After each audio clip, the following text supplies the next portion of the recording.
gabinete médico, con el nuevo médico, con el nuevo doctor, con la gente que viene con él?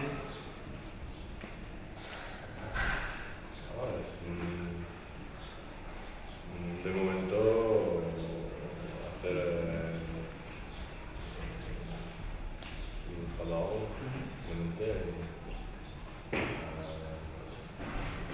Yo personalmente veo que la gente conoce las cosas y hace más las cosas que antes también y bueno, pero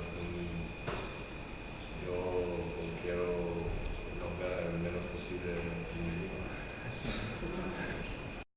Como he hecho un poco siempre, está un momento de renovar en el Valencia y solamente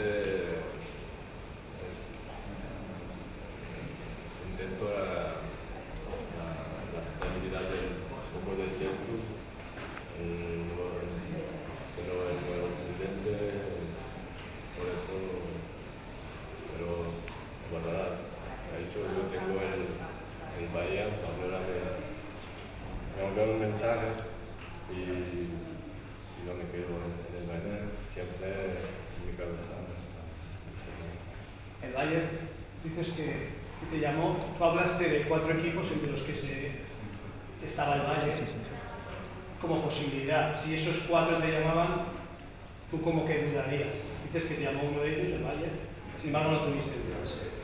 Muchas cosas que es que el Bayern está muy bien, pero ahora pienso también en la Copa del Mundo que viene y pienso que tengo más posibilidad de ir